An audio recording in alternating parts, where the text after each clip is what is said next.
ॐ श्रुतिस्मृतिपुराणानाम् आलयं करुणालयं नमामि भगवत्पादशङ्करं लोकशङ्करं शङ्करं शङ्कराचार्यं केशवं बादरायणं सूत्रभाष्यकृतौ वन्दे भगवन्तौ पुनः पुनः।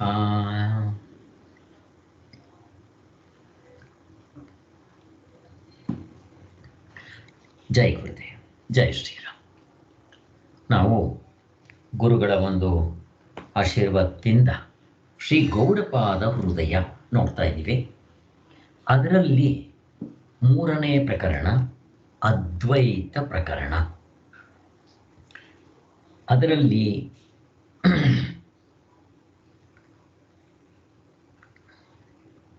ಇವತ್ತು 5ನೇ ಪ್ರಕರಣ ಮಾಡಬೇಕಾಗಿದೆ. Page number 200. ಅದಕ್ಕಿಂತ ಮೊದಲು ನಾವು ಹಿಂದೆ ಏನು ಮಾಡಿದ್ವು ಅದನ್ನು ನೋಡ್ಕೊಂಡು ಹೋಗಬೇಕಾಗಿದೆ. ನೋಡಿಕೊಂಡು ಹೋಗೋಣ.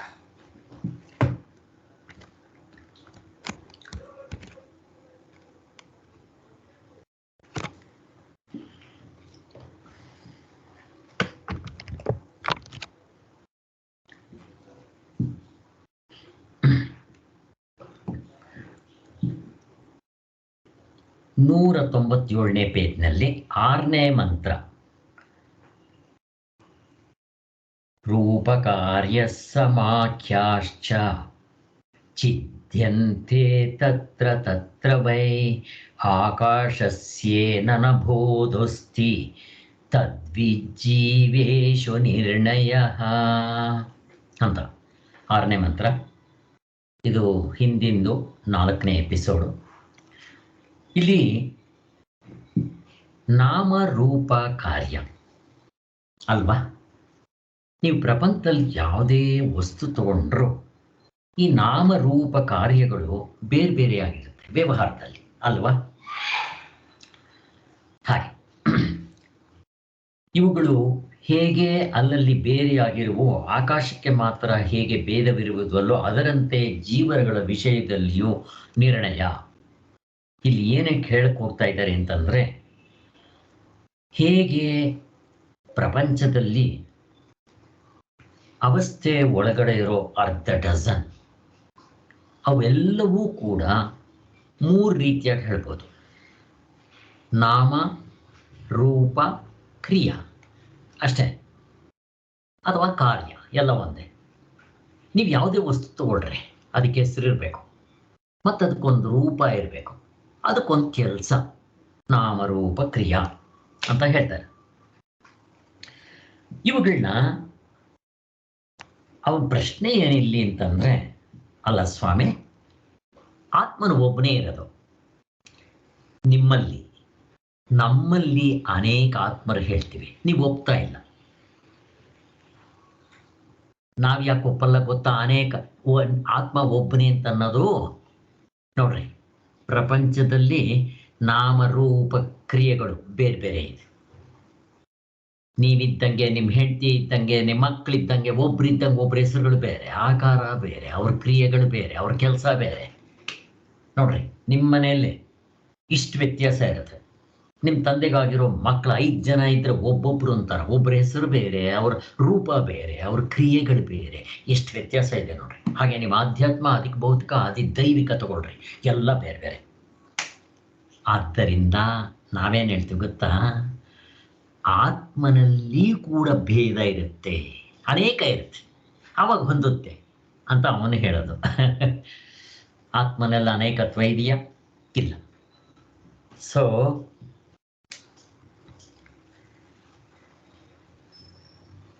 ಅದಕ್ಕೆ ಅವನು ಪರಿಹಾರ ಕೇಳಿದ್ದ. ಅದಕ್ಕೋಸ್ಕರ ನಾವು ಸಮಾಧಾನ ಹೇಳ್ತೀವಿ ನೋಡ್ರಿ. ಅದಕ್ಕೆ ಸೇಮ್ ಘಟಾಕಾಶದ ಎಕ್ಸಾಂಪಲ್ ಕೊಟ್ಟೆ ತೋರಿಸ್ಕೊಡ್ತೀವಿ. ಹೇಗೆ? ಈ ಉದಾಹರಣೆಗೆ ನಾನಿಲ್ಲಿ ಒಂದು ಅಂಡ ಮಣ್ಣಲ್ಲಿ ಮಾಡ್ತೀನಿ, ಅಂಡ, ಮಡಕೆ, ಕುಡಿಕೆ, ಹೀಗೆ ಅಂಡ ತುಂಬ ದೊಡ್ಡದು, ಸ್ನಾನ ಮಾಡೋದಕ್ಕೆ ಉಪಯೋಗಿಸೋದು, ಅದು ಹೆಸರು ಅಂಡ.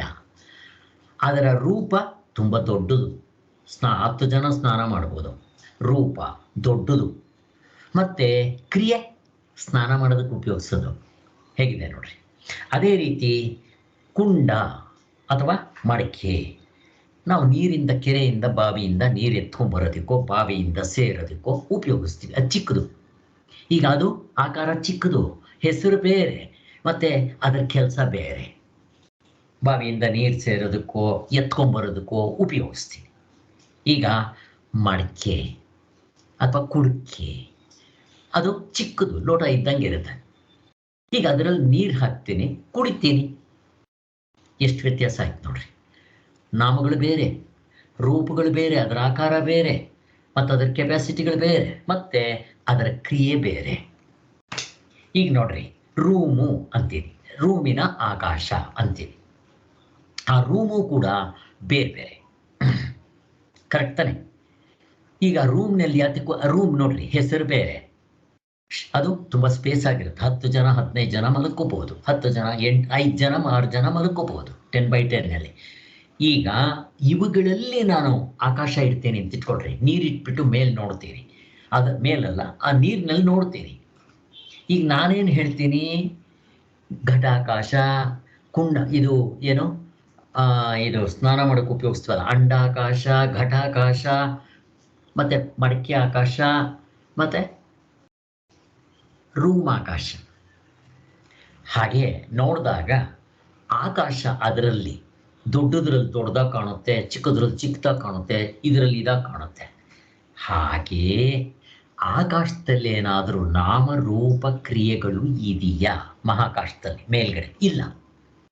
ಈಗ ಈ ಕುಂಡದಲ್ಲಿ ಬಿದ್ದಿರೋ ಆಕಾಶದಲ್ಲಿ ಅದಕ್ಕೊಂದು ನಾಮ ಇದೆ, ಅದಕ್ಕೊಂದು ರೂಪ ಇದೆ, ಅದಕ್ಕೊಂದು ಕ್ರಿಯೆ ಇದೆ.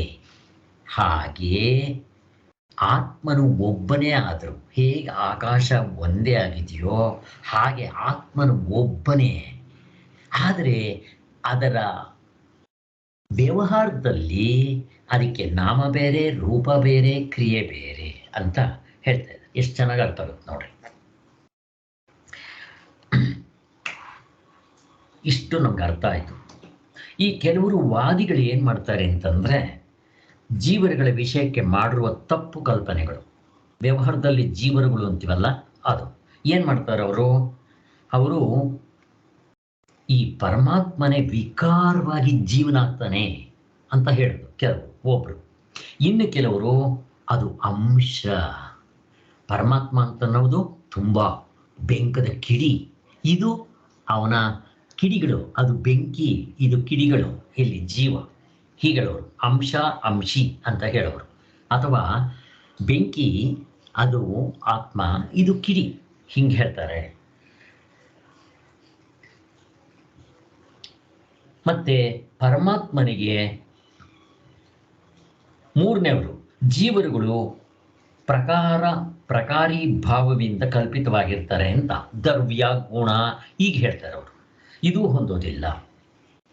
ಮತ್ತೆ ಪರಮಾತ್ಮನು ವಿಕಾರವಾಗ್ತಾನೆ, ಪರಿವರ್ತನೆ ಆಗಿ ಜೀವ ಆಗ್ತಾನೆ ಅಂತ ಹೇಳ್ತಾನೆ. ಇದು ಯಾವುದು ಹೊಂದೋದಿಲ್ಲ ಅಂತ. ನಾಲ್ಕನೇವರು ಏನು ಹೇಳ್ತಾರೆ, ಅದೇ ಸೂರ್ಯ ಇರ್ತಾನೆ, ಅಲ್ಲಿ ಸೂರ್ಯ ದೊಡ್ಡದು, ಅವನ ಕಿರಣಗಳು ಅಷ್ಟೇನಿಲ್ಲ. ಹಾಗೆ ಆ ಪರಮಾತ್ಮ ಅಂತನವನು, ಇವನು ಪರಮಾತ್ಮ ಅನ್ನೋನು ಸೂರ್ಯ ಇದ್ದಂಗೆ, ಈ ಜೀವಾತ್ಮ ಇರ್ತಾನಲ್ಲ, ಅವನು ಅದರ ಕಿರಣಗಳಿದ್ದಂಗೆ. ನೋಡ್ರಿ, ಈಗ ನಮಗೆ ಸೂರ್ಯನ ಕಿರಣಗಳು ನಮಗೆ ತಾಗ್ತಾ ಇದೆ, ನಾವೇನು ಸುಟ್ಟು ಹೋಗ್ತಾ ಇದ್ದೀವ? ಇಲ್ಲ. ಈಗ ನೀವು ಅಲ್ಲಿಗೆ ಹೋಗ್ರಿ, ಸೂರ್ಯನ ಹತ್ರ, ಏನಾಗ್ತೀರಾ? ಅದರ ಹತ್ರಕ್ಕೆ ಹೋಗೋದು ಬೇಡ, ತುಂಬ ದೂರದಲ್ಲಿ ಸುಟ್ಟು ಬೂದಿ ಆಗ್ಬಿಡ್ತೀವಿ ನಾವು. ಆ ಶಾಖ ಈ ಶಾಖ ಎರಡು ಒಂದೇನಾ? ಹಾಗೇ ಬೇರೆ ಬೇರೆ ಇರುತ್ತೆ. ನೀವು ಹೇಳಂಗೆ ಆ ಆತ್ಮನೇ, ಆ ಮಹಾಕಾಶವೇ ಘಟಾಕಾಶವಾಗಿ ತೋರ್ತಾ ಇದೆ ಅಂತ ನೀವು ಹೇಳೋ ಎಕ್ಸಾಂಪಲ್ಸ್ ಹೋಗೋದಿಲ್ಲ. ಅದಕ್ಕೋಸ್ಕರ ನಾವು ಹೀಗೆ ಮಾಡ್ಕೋಬೇಕು ಅಂತ ಕೆಲವರು ಹೇಳೋರು. ಇದು ಯಾವುದೂ ಹೊಂದೋದಿಲ್ಲ. ಫಸ್ಟ್ ಆಫ್ ಆಲ್ ಇದು ಶಾಸ್ತ್ರದಲ್ಲಿ ಹೇಳಿಲ್ಲ. ಎರಡನೇದು ಅನುಭವಕ್ಕೆ ನಿಲ್ಲೋಲ್ಲ. ಮೂರನೇದು ತರ್ಕಕ್ಕೆ ನಿಲ್ಲೋದಿಲ್ಲ. ಆದ್ದರಿಂದ ಇದಕ್ಕಷ್ಟು ಬೆಲೆ ಇಲ್ಲ ಅಂತ ತೆಗೆದಾಕ್ಬಿಟ್ರು. ಇವಾಗ ನಾವು 5ನೇದಕ್ಕೆ ಹೋಗಬೇಕಾಗಿದೆ, ಹೋಗೋಣ. 5ನೇದು ಅಂದರೆ ಇವಾಗ 5ನೇ ಎಪಿಸೋಡು ಪೇಜ್ ನಂಬರು 200. ಅದರಲ್ಲಿ 8ನೇ ಶ್ಲೋಕ ಹೇಳಬೇಕಾಗಿದೆ. ಏನು ಹೇಳ್ತಾರೆ? ನಿಮಗೆ ಶ್ಲೋಕ ಹೇಳಿದ್ರೆ ಒಳ್ಳೇದು ಅಂತ ಅನ್ಕೊಂತೀನಿ. ಶ್ಲೋಕ ಹೇಳ ಕೃಷ್ಣವೇಣಿ ಅವರೇ? ಹೇಳಿ ಸರ್. ಓಕೆ, ನಿಮಗೆಲ್ಲ ಶ್ಲೋಕಗಳು ಸ್ವಲ್ಪ ಗುರ್ತಿರ್ಬೇಕು ಅನ್ಕೊಂತೀನಿ. ಸರ್, ನಮ್ಗೆ ರಘು ಓದಿಸ್ಬಿಟ್ಟು ಅರ್ಥ ಹೇಳಿಸ್ತಾ ಇದ್ರು ಸರ್. ನಮ್ ಕೈನಲ್ಲೇ ಶ್ಲೋಕ ಎಲ್ಲ ಹೇಳಿಸ್ತಾ ಇದ್ರು ಸರ್. ಅವ್ರು ಹೇಳೋರು ನಮಗೂ ರೂಢಿ ಆಯ್ತು ಸರ್ ಸ್ವಲ್ಪ. ಓಕೆ. 8ನೇ ಶ್ಲೋಕ. ಯಥಾ ಭವತಿ ಬಾಲಾನಾಂ ಗಗನಂ ಮಲಿನಂ ಮಲೈಃ ತಥಾ ಭವತ್ಯ ಬುದ್ಧ ನಾಮಾತ್ಮಪಿ ಮಲಿನೋ ಮಲೈಃ. ಅದರ ಅರ್ಥ ಏನು ಅಂತಂದರೆ, ಹೇಗೆ ಆಕಾಶವು ಬಾಲರಿಗೆ, ಮಕ್ಕಳಿಗೆ, ಆಕಾಶ ಮಕ್ಕಳಿಗೆ ಮಲನದಿಂದ ಕೂಡಿದೆ, ಅಂದರೆ ಮಲಿನವಾಗಿದೆ, ಕೊಳಕಾಗಿದೆ, ನೀಲಿ ಬಣ್ಣ ಇದೆ, ಕೊಪ್ಪರಿಗೆಯಾಗಿದೆ ಅಂತ ಮಕ್ಕಳು ಹೇಳ್ತಾರೆ. ಯಾರಿಗೆ? ಮಕ್ಕಳು. ಆದರೆ ದೊಡ್ಡವರು ಗೊತ್ತಿಲ್ವಾ? ನೀಲಿ ಆಕಾಶ ಇದೆ, ಬಣ್ಣ ಆಕಾಶ ನೀಲಿ ಇದೆಯಾ? ಇಲ್ಲ. ಮತ್ತು ನಮ್ಗೆ ಹಂಗೆ ತೋರುತ್ತಲ್ಲ ಅಂತಂದರೆ, ಹಾಗೆ ತೋರೋದ್ರಿಂದ ತೋರಿದ್ದೆಲ್ಲ ತೋರೋ ಹಾಗೆ ಇರಬೇಕು ಅಂತ ಏನಿಲ್ವಲ್ಲ. ಈಗ ನನಗೆ ಹಾವು ಅಂತ ತೋರ್ತಪ್ಪ, ಹಾವು ಸತ್ಯವಾಗಿತ್ತ? ಇರಲಿಲ್ಲ. ಹಾಗೆಯೇ ಕಂಡಿದ್ದೆಲ್ಲ ಸತ್ಯವಲ್ಲ. ಆ ಥರ ಸೂರ್ಯ ಒಂದು ತಟ್ಟೆ ಗಾತ್ರ, ಚಪಾತಿ ಗಾತ್ರ ಇರ್ತಾನೆ. ಸೂರ್ಯ ಅಷ್ಟೇನೇ ಇರೋದು. ಹೇಳಬೇಕು ಅಂದರೆ ಎಲ್ಲ ಗ್ರಹಗಳು ಸೂರ್ಯನಿಂದ ಬಂದಿರೋದು. ಮತ್ತು ಎಷ್ಟು ದೊಡ್ಡದಾಗಿರ್ಬೇಕು, ಭೂಮಿಗಿಂತ ಎಷ್ಟು ದೊಡ್ಡದವನು. ನಮ್ಗೆ ಕಾಣೋಕೆ ಹಿಂಗೆ ಕಾಣ್ತಾನಲ್ಲ, ಕಂಡಿದ್ದೇ ಸತ್ಯ ಅಂತ ಹೇಳ್ರಿ ನೋಡೋಣ. ಹೇಳಕ್ಕೆ ಬರೋಲ್ಲ ಅಂತ ಹೇಳ್ತಾ ಇದ್ದಾರೆ. ಇಲ್ಲಿ ಅವನ ಪ್ರಶ್ನೆ, ಜೀವಾತ್ಮನಲ್ಲಿ ಕ್ಲೇಶಾದಿ ಮಲಗಳಿರುವುದಿಲ್ಲ ಅಂತ. ಅಂದರೆ ಈ ಮಹಾಕಾಶದಲ್ಲಿ ನೋಡೋದಿಕ್ಕೆ ಅದು ನೀಲಿ ಆಕಾಶ ನೋಡಿ. ನನ್ನ ಹಿಂದೆಗಡೆ ಬ್ಯಾಕ್ಗ್ರೌಂಡಲ್ಲಿದೆ, ನೀಲಿಯಾಗಿದೆ ಆಕಾಶ, ಮತ್ತು ಅಲ್ಲಲ್ಲಿ ಬಿಳೆ ಮೋಡಗಳಿದೆ. ಆಮೇಲೆ ಕೊಪ್ಪರಿಗೆ ಥರ ಇದೆ. ನಮ್ಗೆ ಅನಿಸುತ್ತೆ ಆಕಾಶ ಅಲ್ಲಿ ಶುರುವಾಗ್ಬಿಟ್ಟಿದೆ, ಈ ಕಡೆ ಕೊನೆ ಆಗ್ಬಿಡುತ್ತೆ ಅಂತ ಅನಿಸುತ್ತೆ. ಬಟ್ ಸತ್ಯ ಹಾಗಿದೆಯಾ? ನೀವು ಮೇಲಕ್ಕೆ ಹೋಗ್ರಿ ಏರೋಪ್ಲೇನಲ್ಲೇ, ಅಲ್ಲೂ ಕೂಡ ಆಕಾಶ ಕಾಣುತ್ತೆ. ನೀವು ಎಲ್ಲಿ ಎಷ್ಟು ಮೇಲಕ್ಕೆ ಬೇಕಾದರೂ ಹೋಗ್ರಿ, ಚಂದ್ರಲೋಕಕ್ಕೆ ಹೋಗ್ರಿ, ಅಲ್ಲೊಂದು ಆಕಾಶ ಇರುತ್ತೆ. ಆಕಾಶ ಅಂದರೆ ಸ್ಪೇಸ್, ಇದೇ ಇರಬೇಕು ಅಂತ ಏನಿಲ್ಲ. ಹಾಗೆ ನಾವು ಏರೋಪ್ಲೇನಲ್ಲಿ ಎಷ್ಟೊಂದು ಮೇಲಕ್ಕೆ ಹೋಗ್ಬಿಡ್ತೀವಿ, ತುಂಬ ಮೇಲಕ್ಕೆ ಹೋಗ್ಬಿಡ್ತೀವಿ. ಹೋದಾಗ ಇದೇ ಥರ ಅಲ್ಲಿ ಮೇಲ್ಗಡೆನೂ ಆಕಾಶ ಇರುತ್ತೆ, ನಮ್ಮ ಸುತ್ತಮುತ್ತಲೂ ಆಕಾಶ ಇರುತ್ತೆ. ವಿಂಡೋದಲ್ಲಿ ನೋಡಿದ್ರೆ ಆಕಾಶ, ಕೆಳಗೆ ನೋಡಿದ್ರೆ ಆಕಾಶ, ಮೇಲ್ ನೋಡಿದ್ರೆ ಆಕಾಶ, ಎಲ್ಲಿ ನೋಡಿದ್ರೂ ಆಕಾಶ, ಆಕಾಶದಲ್ಲೇ ಇರ್ತೀವಿ. ಅಲ್ಲೂ ಕೂಡ ಇದೇ ಥರ ಮೋಡಗಳಿರುತ್ತೆ, ಹೀಗೀಗೆ ಇರುತ್ತೆ ಎಲ್ಲನೂ. ಎಲ್ಲಿ ಹೋದರೂ ಕೂಡ ಆಕಾಶ ಹಾಗೇ ಇರುತ್ತೆ, ಅಲ್ಲೂ ಇದೇ ಥರ ಬಣ್ಣ ಕಾಣಿಸ್ತಾ ಇರುತ್ತೆ, ನೀಲಿ ಬಣ್ಣ ಕೂಡ.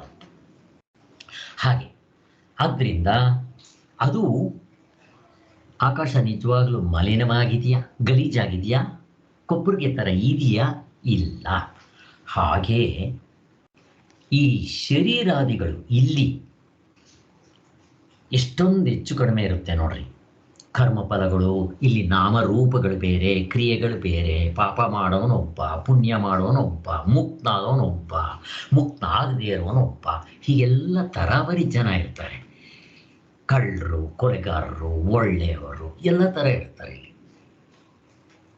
ಇದು ಆತ್ಮನಿಗೆ ಅಂಟುತ್ತಾ, ಆತ್ಮನಿಗೆ ಏನಾದರೂ ಇದರ ಸುಖ ದುಃಖಗಳು ಅಂಟೋದಿಲ್ಲ. ಹಾಗೆ ಆತ್ಮ ಯಾವತ್ತೂ ಮಲಿನ ಆಗೋದಿಲ್ಲ. ಮತ್ತು ಆತ್ಮನೇನಂತೀವಿ ನಾವು? ನಿತ್ಯ ಶುದ್ಧ ಬುದ್ಧ ಮುಕ್ತ ಸ್ವರೂಪನು. ಗಾಢ ನಿದ್ರೆಯಲ್ಲಿ ನೋಡ್ಕೊಳ್ರಿ, ಅವನು ಎಷ್ಟೇ ಕೆಟ್ಟವನಾಗಿರಲಿ, ವೀರಪ್ಪ ನಿದ್ದೆಗೆ ಹೋದ್ರೆ ಅವನು ಆತ್ಮನಾಗಿರ್ತಾನೆ. ರಾಮಕೃಷ್ಣ ಪರಮಹಂಸರು ಅಷ್ಟು ಒಳ್ಳೆಯವರಾಗಿ ದೇವರನ್ನು ತಿಳ್ಕೊಂಡು ಎಲ್ರಿಗೂ ಒಳ್ಳೇದು ಮಾಡ್ತಾ ಅವರು ನಿದ್ದೆಗೆ ಹೋಗಲಿ, ಅವರು ಆತ್ಮನಾಗಿರ್ತಾರೆ. ಅಲ್ಲಿ ಆತ್ಮನಲ್ಲಿ ಭೇದ ಭಾವನೆ ಇಲ್ಲ, ಒಳ್ಳೆಯವನು ಕೆಟ್ಟವನು ಅಲ್ಲಿಲ್ಲ. ಅದಕ್ಕೋಸ್ಕರನೇ ಅಲ್ಲಿ ಡೆಫಿನೇಷನ್ನೇ ನಿತ್ಯ ಶುದ್ಧ ಬುದ್ಧ ಮುಕ್ತ ಸ್ವರೂಪ. ಆಕಾಶ ನೋಡೋದಿಕ್ಕಾಗಿದೆ, ಬಟ್ ಅದು ಹೇಗಿದೆ ಹೇಳಬೇಕು ಅಂತಂದರೆ, ಆಕಾಶವನ್ನು ಅಮೂರ್ತ ಅಂತ ಕರೀತಾರೆ. ಅದಕ್ಕೆ ಆಕಾರ ಇಲ್ಲ, ಬಣ್ಣ ಇಲ್ಲ, ಕಣ್ಣು ಕಾಣೋದಿಲ್ಲ. ಹೇಗಿದೆ ನೋಡ್ರಿ. ಪಂಚಭೂತಗಳು ಅಂತ ಹೇಳ್ತೀವಲ್ಲ, ಅದರಲ್ಲಿ ಮೇಲ್ಗಡೆಯಿಂದ ಬಂದರೆ ಆಕಾಶ, ಅದಾದಮೇಲೆ ವಾಯು, ವಾಯು ಆದಮೇಲೆ ಅಗ್ನಿ, ಅಗ್ನಿ ಆದಮೇಲೆ ಜಲ, ಜಲ ಆದಮೇಲೆ ಪೃಥ್ವಿ, ಹೀಗೆ ಬಂದಿದೆ. ಮತ್ತು ಸೃಷ್ಟಿ ಕ್ರಮದಲ್ಲೂ ಹೀಗೆ ಬಂದಿದೆ ದೇವರು ಸೃಷ್ಟಿ ಮಾಡಿದಾಗ. ಈ ಮೊದಲು ಮೂರಿದೆ ನೋಡ್ರಿ. ಯಾವುದು? ಪೃಥ್ವಿ. ಅದು ಪಂಚ ಭೂತ, ಅದು ಪಂಚ ಇಂದ್ರಿಯಗಳಿಗೆ ಸಿಗುತ್ತೆ. ಅದಕ್ಕೊಂದು ಆಕಾರ ಇದೆ, ಭೂಮಿ ಗುಂಡಾಗಿದೆ, ಮತ್ತು ಅದಕ್ಕೆ ಶಬ್ದ ಸ್ಪರ್ಶ ರೂಪ ರಸ ಗಂಧಗಳಿದೆ. ಅದಕ್ಕಿಂತ ಸೂಕ್ಷ್ಮವಾಗಿದೆ ನೀರು, ಅದಕ್ಕೆ ಒಂದು ಗುಣ ಇಲ್ಲ. ಹಾಗೆ ಅದಕ್ಕಿಂತ ಮೇಲು ಹೋದರೆ 2 ಗುಣಗಳಿಲ್ಲ. ಅದಕ್ಕಿಂತ ಮೇಲೆ ವಾಯುಗೆ ಹೋದರೆ ಅಲ್ಲಿ 3 ಗುಣಗಳಿಲ್ಲ, ಇರದೇ 2 ಗುಣ. ಏನದು? ಶಬ್ದ ಸ್ಪರ್ಶ. ನೀವು ಇನ್ನೂ ಆಕಾಶಕ್ಕೆ ಹೋದರೆ ಅಲ್ಲಿ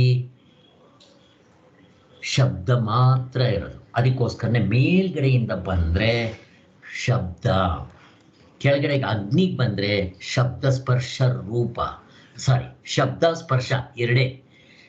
ಅಗ್ನಿಗೆ ಬಂದರೆ 3 ಶಬ್ದ ಸ್ಪರ್ಶ ರೂಪ, ಜಲಕ್ಕೆ ಬಂದರೆ 4 ಶಬ್ದ ಸ್ಪರ್ಶ ರೂಪ ರಸ, ಅಂದರೆ ಆ ರುಚಿ ರಸ ಇರುತ್ತೆ. ಭೂಮಿಗೆ ಬಂದರೆ 5 ಶಬ್ದ ಸ್ಪರ್ಶ ರೂಪ ರಸ ಗಂಧ. ಗಂಧ ಅಂದರೆ ವಾಸನೆ ಬರುತ್ತೆ. ಭೂಮಿನ ಮಳೆ ಬರಲಿ ವಾಸನೆ ಬರುತ್ತೆ ನೋಡ್ರಿ ಒಂಥರ. ಅದು ಯಾವ್ದ್ರದ್ದು? ಭೂಮಿದು. ಅದಕ್ಕೋಸ್ಕರ ಈ ಕೆಳಗಿಂದ 3 ಮೂರ್ತ ಅಂತ ಕರೀತಾರೆ. ಮೂರ್ತ ಅಂದರೆ ನಮ್ಮ ಕಣ್ಣು ಕಾಣುತ್ತೆ. ಅಂದರೆ ಅಗ್ನಿ ಕಾಣುತ್ತೋ ಇಲ್ವೋ, ನೀರು ಕಾಣುತ್ತೋ ಇಲ್ವೋ, ಪೃಥ್ವಿ ಕಾಣುತ್ತೋ ಇಲ್ವೋ, ಈ 3 ಕಾಣುತ್ತೆ. ಗಾಳಿ ಕಾಣೋದಿಲ್ಲ, ಆದರೆ ಸ್ಪರ್ಶಕ್ಕೆ ಸಿಗುತ್ತೆ. ಅದು ತಣ್ಣ ಗಾಳಿ ಬೀಸಿದ್ರೆ ಓ ಗಾಳಿ ಇದೆ ಅಂತ ಹೇಳ್ತೀವಿ, ಅದಕ್ಕೆ ಆಕಾರ ಇಲ್ಲ. ಕೆಳಗಿಂದ 3ಕ್ಕೂ ಏನಿದೆಯೋ ಅದಕ್ಕೆ ಅದಿಲ್ಲ. ಗಾಳಿಗಿರದೇ 2, ಒಂದು ಸ್ಪರ್ಶ, ಇನ್ನೊಂದು ಶಬ್ದ. ಆ ಶಬ್ದ ಬಂದರೆ ನೋಡ್ರಿ, ಗಾಳಿ ಬೀಸಿದ್ರೆ ಝುಯ್ ಅಂತ ಬೀಸುತ್ತೆ, ನಮ್ಮ ಕಿವಿಗೆ ಶಬ್ದನೂ ಬರುತ್ತೆ, ಮೈ ತಣ್ಣಗಾಗುತ್ತೆ. ಚಳಿಗಾಲದಲ್ಲಿ ಬಟ್ಟೆ ಹಾಕೋಣಪ್ಪ ಅಂತ ಅನಿಸುತ್ತೆ. 2. ಇನ್ನು ಆಕಾಶಕ್ಕೆ ಬರೀ ಶಬ್ದನೇ, ಸ್ಪರ್ಶನೂ ಇಲ್ಲ. ಅದಕ್ಕೆ ಮೇಲ್ಗಡೆ 2ನ್ನ ಅಮೂರ್ತ ಅಂತ ಕರೀತಾರೆ. ನಾವು ಮೇಲಕ್ಕೆ ಹೋದಷ್ಟು ಸೂಕ್ಷ್ಮವಾಗ್ತಾ ಹೋಗುತ್ತೆ. ಹಾಗೆ ಆದ್ದರಿಂದ ಈ ಆಕಾಶವೇ ಅಮೂರ್ತ, ಕಣ್ಣು ಕಾಣಿಸೋದಿಲ್ಲ, ಕೈಗೆ ಸಿಗೋದಿಲ್ಲ. ಹಾಗೆ ಮತ್ತು ಕಿವಿಗೆ ಸಿಗೋದಿಲ್ಲ ಆಕಾಶ, ರುಚಿಗೆ ಸಿಗೋದಿಲ್ಲ, ವಾಸನೆಗೆ ಸಿಗೋದಿಲ್ಲ. ಅಟ್ಲೀಸ್ಟ್ ಶಬ್ದಕ್ಕೆ ಮಾತ್ರ ಸಿಗುತ್ತದು ಅಷ್ಟೇ. ಇನ್ನು ಆಕಾಶವನ್ನು ಮೀರಿರೋಂಥ, ಆಕಾಶಕ್ಕೆ ಒಂದು ಗುಣ ಇದೆ. ಆಕಾಶವೂ ಕೂಡ, ಆಕಾಶಕ್ಕಿಂತ ದೊಡ್ಡದು ಯಾವುದು? ನಾನು ಪ್ರಶ್ನೆ ಕೇಳ್ತಾ ಇದ್ದೀನಿ. ಆಕಾಶಕ್ಕಿಂತ ದೊಡ್ಡದು ಯಾವುದಾದ್ರೂ ಉಂಟಾ? ಯಾವುದಕ್ಕೆ ಹೇಳ್ಬೋದು ಆಕಾಶಕ್ಕಿಂತ ದೊಡ್ಡದು? ಅವಸ್ಥೆನ, ಆತ್ಮನ ಸರ್? ಅವಸ್ಥೆ. ಆತ್ಮನಿಗಿಂತ ಮೊದಲು ಅವಸ್ಥೆ ಸಿಗುತ್ತೆ. ಅನಾತ್ಮ, ಅವಸ್ಥೆ ಕೂಡ ಅನಾತ್ಮವೇ. ಆದರೆ ಆ ಅವಸ್ಥೆಗೆ ಗುಣಗಳಿಲ್ಲ, ಅವನ ಗುಣಾತೀತ. ಆವಾಗಲೇ ಅಟ್ಲೀಸ್ಟ್ ಆಕಾಶಕ್ಕೆ ಒಂದು ಶಬ್ದದ ಗುಣವಾದರೂ ಇದೆ. ಶಬ್ದದಿಂದ ಆಕಾಶವನ್ನು ಕಂಡ್ಕೋಬಹುದು. ಈಗ ಅವಸ್ಥೆನ ಯಾವ ಶಬ್ದದಿಂದ ನೋಡ್ತೀರಾ ಹೇಳ್ರಿ? ಆಕಾಶವನ್ನು ಇಂದ್ರಿಯಗಳಿಂದ ಗುರುತಿಸ್ಬೋದು, ಅವಸ್ಥೆನ ಯಾವ ಇಂದ್ರಿಯದಿಂದ ಗುರುತಿಸ್ತೀರಾ ಸ್ವಾಮಿ? ಈಗ ನಾನೇ ಕೇಳ್ತೀನಿ, ಎಚ್ಚರ, ಕನಸು, ನಿದ್ದೆ, ಈ 3ರಲ್ಲಿ ನಮ್ಗೆ ಯಾವುದಿದೆ ಅಂತ ಕೇಳ್ತೀನಿ. ನೀವೇನು ಹೇಳ್ತೀರಾ? ಸ್ವಾಮಿ ಏನು ಕೇಳೋದು, ಅದು ಎಚ್ಚರ ಆಗಿದೆ, ಎಚ್ಚರ ಇದೆ ಅಂತೀವಿ. ಕನಸು ನಿದ್ದೆ ಇಲ್ಲ ಸ್ವಾಮಿ, ಇವಾಗಿಲ್ಲ. ಒಂದಿದ್ದಾಗ 2 ಇರಲ್ಲ. ಯಾತ್ರಿಂದ ಗೊತ್ತಾಯ್ತಿದ್ದು? ಪ್ರಶ್ನೆ ಕೇಳ್ತಾ ಇದ್ದೀನಿ, ಉತ್ತರ ಕೊಡಬೇಕು. ಯಾತ್ರಿಂದ ಗೊತ್ತಾಗುತ್ತೆ ಇವಾಗ ಎಚ್ಚರ ಇದೆ, ಕನಸು ನಿದ್ದೆ ಇಲ್ಲ ಅಂತ ಪ್ರಶ್ನೆ ಕೇಳ್ತಾ ಇದ್ದೀನಿ. ಅರಿವಿನಿಂದ ಗೊತ್ತಾಗುತ್ತೆ, ಜ್ಞಾನದಿಂದ ಗೊತ್ತಾಗುತ್ತೆ, ಆತ್ಮನಿಂದ ಗೊತ್ತಾಗುತ್ತೆ. ಅದನ್ನು ಈ ಅದು ಕರ್ಮೇಂದ್ರಿಯಗಳಿಗೆ ಸಿಗೋದಿಲ್ಲ ಅವಸ್ಥೆ, ಜ್ಞಾನೇಂದ್ರಿಯಗಳಿಗೆ ಸಿಗೋದಿಲ್ಲ. ಅಟ್ಲೀಸ್ಟ್ ಈ ಆಕಾಶ ಅನ್ನೋದು ಜ್ಞಾನೇಂದ್ರಿಯಗಳಿಗೆ ಸಿಗುತ್ತೆ ಶಬ್ದಕ್ಕೆ, ಮತ್ತು ಮನಸ್ಸಿಗೆ ಸಿಗೋದಿಲ್ಲ. ಯಾವುದು? ಅವಸ್ಥೆ, ಮನಸ್ಸು, ಬುದ್ಧಿ, ಚಿತ್ತ, ಅಹಂಕಾರ, ಜೀವ ಸಿಗೋದಿಲ್ಲ. ಮತ್ತಿನ್ಯಾತಿಗೆ ಗೊತ್ತಾಗುತ್ತದ? ಆತ್ಮನಿಗೆ. ನೀವು ಆತ್ಮನಲ್ಲಿ ನಿಂತು ಈಗ ಎಚ್ಚರ ಇದೆ, ಕನಸು ನಿದ್ದೆ ಇಲ್ಲ ಅಂತ ಸ್ಪಷ್ಟವಾಗಿ ಹೇಳ್ತೀರಾ. ನಾವು ಆತ್ಮದಲ್ಲಿ ಸ್ಟ್ಯಾಂಡ್ ಪಾಯಿಂಟ್ ತಗೊತಾ ಇದ್ದೀವಿ, ಬಟ್ ನಮಗನ್ನು ಗುರ್ಸಕ್ಕೆ ಬರ್ತಾ ಇಲ್ಲ. ಇಷ್ಟೇ ವ್ಯತ್ಯಾಸ. ಹೇಗಿದೆ ನೋಡ್ರಿ. ಯಾಕೆ ಹೇಳಿದೆ ಇಷ್ಟೆಲ್ಲ ಅಂತಂದರೆ, ಒಂದಕ್ಕಿಂತ ಒಂದು ಸೂಕ್ಷ್ಮ. ಈಗ ಅವಸ್ಥೆಗಿಂತ ದೊಡ್ಡದು ಯಾವುದು? ಅದಕ್ಕಿಂತ ಹಿಂದೆ ಯಾವುದಾದ್ರೂ ಒಂದು ಉಂಟಾ? ಪ್ರಶ್ನೆ, ಉತ್ತರ ಕೊಡಬೇಕು. ಆತ್ಮ ಸರ್. ಆತ್ಮ. ಮತ್ತೆ ಆತ್ಮನಿಗೂ ಅವಸ್ಥೆಗೂ ವ್ಯತ್ಯಾಸ ಏನು? ನಾನು ಹೇಳ್ತೀನಿ ಅವಸ್ಥೆನೇ ಆತ್ಮ ಅಂತೇನೆ. ಅಲ್ಲ ಸರ್, ಅವಸ್ಥೆಗಳು ಬದಲಾಗ್ತಾ ಇರ್ತೈತೆ ಸರ್. ಅವಸ್ಥೆಗಳು ಬದಲಾವಣೆ ಆಗೋದಿಲ್ಲ, ಇಲ್ಲದಂಗಾಗತ್ತೆ. ಬದಲಾವಣೆ ಆಗೋದಿಲ್ಲ ಅವಸ್ಥೆಗಳು. ಈಗ ಆತ್ಮನಿಗೂ ಇದಕ್ಕೂ ವ್ಯತ್ಯಾಸ ಏನು ಅಂದರೆ, ಆತ್ಮನು ಇಲ್ಲದಂಗಾಗೋದಿಲ್ಲ, ಬದಲಾವಣೆ ಆಗೋದಿಲ್ಲ, ಮತ್ತೆ ಆಬ್ಜೆಕ್ಟ್ ಆಗೋದಿಲ್ಲ, ವಿಷಯ ಆಗೋದಿಲ್ಲ. ಆತ್ಮನ ಗುಣಗಳು. ಆದರೆ ಈ ಅವಸ್ಥೆ ಇಲ್ಲದಂಗಾಗ್ಬಿಡುತ್ತೆ, ಆದರೆ ಬದಲಾವಣೆ ಆಗೋದಿಲ್ಲ. ಬದಲಾವಣೆ ಒಂದು ಬಿಟ್ಟು ಅವಸ್ಥೆಗಳು ಇಲ್ದಂಗಾಗುತ್ತೆ, ಮತ್ತೆ ಅವಸ್ಥೆಗಳು ವಿಷಯ, ಆಬ್ಜೆಕ್ಟ್. ನೀವೇ ಹೇಳ್ತೀರಿ, ಇವಾಗ ಯಾವುದಿದೆ ಸ್ವಾಮಿ? ಎಚ್ಚರ ಇದೆ ಸ್ವಾಮಿ. ಕನಸು ನಿದ್ದೆ ಇಲ್ಲ ಸ್ವಾಮಿ. ಯಾರು ಗೊತ್ತಾಯ್ತೋ ಅವನು ಸಬ್ಜೆಕ್ಟ್, ಇವು ಆಬ್ಜೆಕ್ಟ್. ಯಾವಾಗ ಆಬ್ಜೆಕ್ಟ್ ಆಯಿತು ಅದು ಅನಾತ್ಮ. ಎಷ್ಟು ಚೆನ್ನಾಗಿದೆ ನೋಡ್ರಿ. ಅಲ್ಲಿಗೆ ಹೀಗೆ ನಾವು ಸೂಕ್ಷ್ಮವಾಗಿ ಮೇಲಕ್ಕೆ ಹೋಗಬೇಕು. ಈ ಭೂಮಿ 5 ಇಂದ್ರಿಯಗಳಿಗೆ ಸಿಗುತ್ತೆ. ನಾನು ಮುಟ್ಬೋದು, ನೋಡ್ಬೋದು, ವಾಸನೆ ಕಂಡುಹಿಡಿಬೋದು, ಶಬ್ದದಿಂದ ನೋಡ್ಕೋಬೋದು, ಎಲ್ಲ ಸಿಗುತ್ತೆ. ಮೇಲಕ್ಕೆ ಬಂದರೆ ಒಂದೊಂದೇ ಕಡಿಮೆ ಅರ್ಥ ಬರುತ್ತೆ. ಇಷ್ಟು ತಿಳ್ಕೊಂಡ್ರೆ ಸಾಕು. ಇಲ್ಲಿ ನಮ್ಗೆ ಅದೆಲ್ಲ ಬೇಕಾಗಿರೋದು. ಇಲ್ಲಿ ನೋಡೋಣ ಇವನೇನು ಆಕ್ಷೇಪ ಮಾಡ್ತಾನೆ ಅಂತಂದ್ಬಿಟ್ಟು.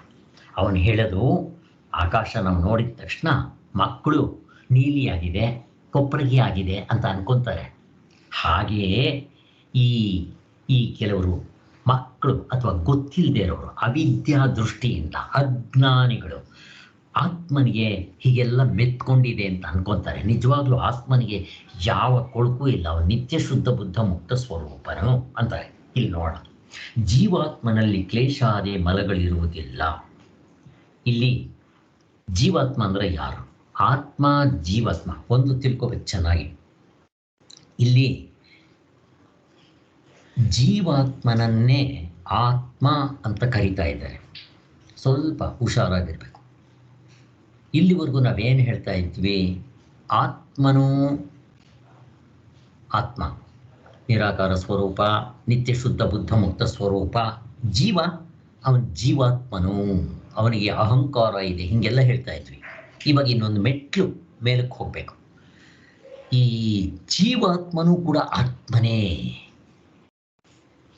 ಜೀವ ಪರಮಾತ್ಮ ವ್ಯತ್ಯಾಸ ಇಲ್ಲ ಅಂತಾರೆ. ನಮ್ಗೆ ಇಲ್ಲಿ ಸ್ವಲ್ಪ ತಲೆ ಚಕ್ರ ಗಿರ್ರಂತ ತಿರುಗ್ದಂಗೆ ಆಗುತ್ತೆ.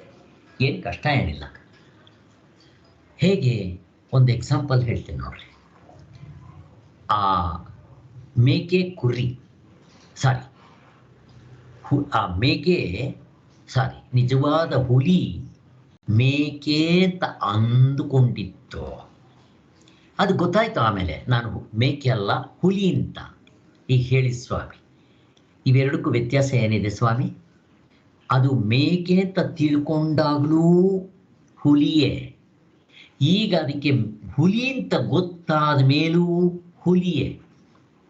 ಆದರೆ ತಪ್ಪಾಗಿ ತಿಳ್ಕೊಂಡಿತ್ತು ಅಷ್ಟೇ. ಅದು ಮೇಕೆ ಅಂತ ತಪ್ಪಾಗಿ ತಿಳ್ಕೊಂಡಿತ್ತು ಅಷ್ಟೇ ವ್ಯತ್ಯಾಸ.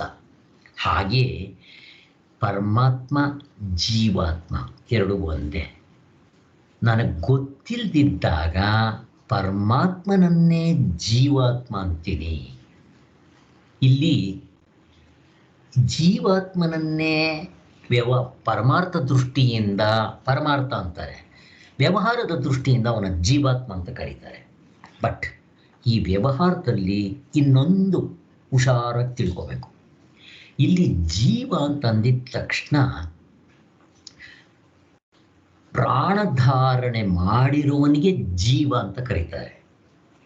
ಆ ಜೀವನಿಗೆ ಪ್ರಾಣ ಇದೆ, 19 ಮುಖಗಳಿದೆ. ಈಗ ಆ 19 ಮುಖಗಳು ಅದರಲ್ಲಿ ಪ್ರಾಣನೂ ಸೇರ್ಕೊಂಡ್ಬಿಡುತ್ತೆ. ಇಷ್ಟು ಬಿಟ್ಟರೆ ನೀವೇನು ಜೀವ ಅಂತೀರೋ ಅವನೇ ಪರಮಾತ್ಮ. ಅರ್ಥ ಆಯ್ತಲ್ಲ? ಇಷ್ಟು ಸ್ವಲ್ಪ ಹುಷಾರಾಗಿ ಇಟ್ಕೊಳ್ಳಿ. ಇದು ಸ್ವಲ್ಪ ಇಲ್ಲಿ ಇಟ್ಕೋಬೇಕು. ಇವ್ರು ಹೇಳೋ ಇಲ್ಲಿ ಜೀವಾತ್ಮ ಅಂದರೆ ಪರಮಾತ್ಮನೇ. ಆ ಪರಮಾತ್ಮನಿಗೆ ಕರ್ತೃತ್ವ ಇಲ್ಲ. ಅದಕ್ಕೆ ಜೀವ ಪರಮಾತ್ಮನಿಗೆ ಏನೇನು ಇದೆಯೋ ಕ್ವಾಲಿಫಿಕೇಷನ್ನು ಈ ಜೀವಾತ್ಮನಿಗೂ ಎಲ್ಲ ಅದೇ ಇದೆ. ಹೇಗೆ ಆ ಹುಲಿಗೆ ಏನೇನು ಕ್ವಾಲಿಫಿಕೇಷನ್ ಇದೆಯೋ, ತಪ್ಪಾಗಿ ಇದು ಮೇಕೆ ಅಂತ ತಿಳ್ಕೊಂಡಾಗಲೂ ಎಲ್ಲ ಇತ್ತು, ಅದಕ್ಕೂ ಮೀಸೆ ಇತ್ತು, ಅದು ಗೊರ್ರಂತ ಗೊತ್ತಿರಲಿಲ್ಲ ಅಷ್ಟೇ. ಹಾಗೆ ಆ ಥರ ಎಲ್ಲ ಇದಕ್ಕೂ ಹಾಗೇ ಇರುತ್ತೆ. ಇಷ್ಟು ನೀವು ಮನಸ್ಸಿನಲ್ಲಿ ನೆನಪಿಟ್ಕೊಳ್ರಿ. ಅವನ ಆಕ್ಷೇಪ ಏನು ಅಂದರೆ, ಈ ಜೀವನು ಪರಮಾತ್ಮನ ವಿಕಾರವಲ್ಲ, ಅವಯವೂ ಅಲ್ಲ ಎಂದೇ ಆಗಲಿ. ಅಷ್ಟು ಮಾತ್ರದಿಂದ ಜೀವನೇ ಪರಮಾತ್ಮನಿಂದ ಆದೀತೆ. ಪರಮಾತ್ಮನೆಂದರೆ ನಿತ್ಯ ಶುದ್ಧ ಬುದ್ಧ ಸ್ವರೂಪನು, ಜೀವನೆಂದರೆ ಹೀಗೆಲ್ಲ ಇರೋನು. ಅವನ ಪ್ರಶ್ನೆ ಏನು ಅಂದರೆ, ಸ್ವಾಮಿ, ಪರಮಾತ್ಮನು ವಿಕಾರವಿಲ್ಲ, ಅವಯವವಿಲ್ಲ ಎಂದಾಗಲಿ ಒಪ್ಕೋಣ ನಾವು. ಆದರೆ ಈ ಜೀವ ಅಂತ ನೀವು ಏನು ಹೇಳ್ತೀರೋ ಅವನ್ನ ಪರಮಾತ್ಮ ಅಂತ ಹೆಂಗೆ ಕರೆಯೋಕ್ಕಾಗತ್ತೆ ಸ್ವಾಮಿ? ಪರಮಾತ್ಮ ಅಂದರೆ ಏನು? ನಿತ್ಯ ಶುದ್ಧ ಬುದ್ಧ ಮುಕ್ತ ಸ್ವರೂಪನೋ ಪರಮಾತ್ಮ ಅಂತಂದರೆ. ಅವನು ಅವಿದ್ಯಾ ರಾಗ ಕ್ಲೇಶಾದಿಗಳು ಇಲ್ಲದೆ ಇರೋವನು. ಅವನಲ್ಲಿ ಪುಣ್ಯ ಪಾಪ ಕರ್ಮಗಳಿಲ್ಲ, ನಾಮರೂಪ ಕ್ರಿಯೆಗಳಿಲ್ಲ, ಕರ್ತೃತ್ವ ಇಲ್ಲ, ಭೋಕ್ತೃತ್ವ ಇಲ್ಲ, ಜ್ಞಾತೃತ್ವ ಇಲ್ಲ, ಅಹಂಕಾರಾದಿಗಳಿಲ್ಲ, ಮತ್ತು ಕಾಮಕ್ರೋಧಗಳು ಇಲ್ಲ. ಎಲ್ಲಿ? ಆತ್ಮನಲ್ಲಿ. ಈ ಜೀವಾತ್ಮನಲ್ಲಿ ನೋಡ್ರಿ, ಎಲ್ಲ ಇದೆ. ನಾಮರೂಪ ಕ್ರಿಯೆಗಳಿದೆ, ಕರ್ತೃತ್ವ ಭೋಕ್ತೃತ್ವ ಜ್ಞಾತೃತ್ವ ಇದೆ. ಮತ್ತೆ ಇವನು ಹುಟ್ಟುತ್ತಾನೆ, ಸಾಯ್ತಾನೆ, ಬದಲಾವಣೆ ಆಗ್ತಾನೆ.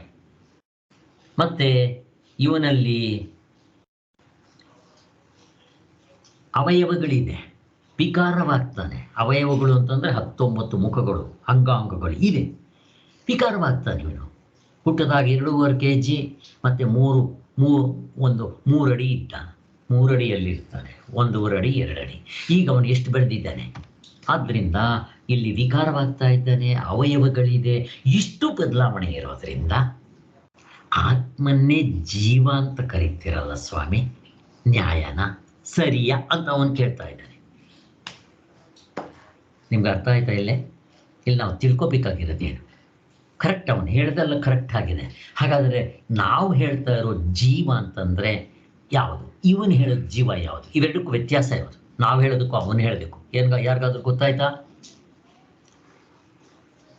ನಿತ್ಯ ಶುದ್ಧ ಭುಕ್ತನ ಒಳಗಡೆ ಇರೋ ಆತ್ಮ, ನಾವು ಈ ದೇಹನ ನಾವು ಅನ್ಕೊಂಡಿದೀವಿ, ಅದು ವ್ಯತ್ಯಾಸ ಸರ್. ಅದಲ್ಲ, ಇಲ್ಲಿ ಪರಮಾತ್ಮನನ್ನೇ ಜೀವಾತ್ಮ ಅಂತ ಕರೀತಾ ಇದ್ದಾರೆ. ಜೀವಾತ್ಮ ಇಸ್ ನಥಿಂಗ್ ಬಟ್ ಪರಮಾತ್ಮ. ಈ ಜೀವಾತ್ಮನ್ನೇ ಪರಮಾತ್ಮ ಅಂತ ಕರೀತಾರೆ. ಅವನೇನು ಮಾಡಿದ್ದಾನೆ? ನಾವು ಹೇಳೋದು ಜೀವಾತ್ಮನ ಪರಮಾತ್ಮ ಅಂತ ಕರೆದ್ರೆ ಅದರಲ್ಲಿ 19 ಮುಖಗಳು ಇಲ್ಲ. ಅವನೇನು ಮಾಡ್ತಾನೆ? ಆ ಜೀವಾತ್ಮ ಅಂತ ಅವನು ತಿಳ್ಕೊಂಡಿರೋ ಅರ್ಥದಲ್ಲಿ 19 ಮುಖಗಳನ್ನ ಇಟ್ಕೊಂಡು ಜೀವಪ್ಪ ಅಂತಾನ. ಅವನಿಗೂ ನಮ್ಗೆ ಇಷ್ಟೇ ವ್ಯತ್ಯಾಸ.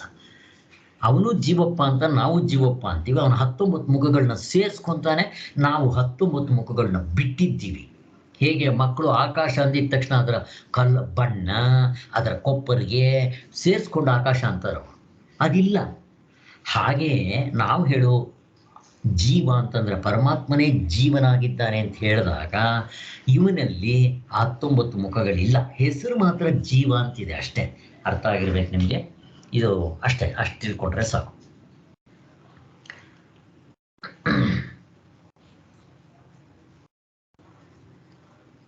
ಆತ್ಮನಿಗೆ ಕರ್ಮಫಲ ಭೋಗ ಅಂಟೋದಿಲ್ಲ, ಅದರ ವಾಸನೆಗಳಿರೋದಿಲ್ಲ. ಆದರೆ ಈ ಜೀವಪ್ಪನಿಗೆ ಎಲ್ಲ ಇರುತ್ತಲ್ಲ ಅಂತ ಅವನು. ಇದು ಶ್ರುತಿ ಸಿದ್ಧವಾದುದು. ಆದ್ದರಿಂದ ಪರಮಾತ್ಮನೆಂದರೆ ಜೀವಾತ್ಮರೆಲ್ಲರೂ. ಅವನು ಹೇಳಿದೇನು ಅಂತಂದರೆ, ಸ್ವಾಮಿ ನೀವು ತಪ್ಪರ್ಥ ಮಾಡ್ಕೊಂಡಿದ್ದೀರಾ ಉಪನಿಷತ್ಗಳನ್ನ. ಅವನು ಹೇಳ್ತಾನೆ, ನಮ್ಮ ಪಾಠ ಹೇಳ್ಕೊಡ್ತಾನೆ. ಅವನು ಏನಂತ ಹೇಳ್ತಾನೆ ಗೊತ್ತಾ?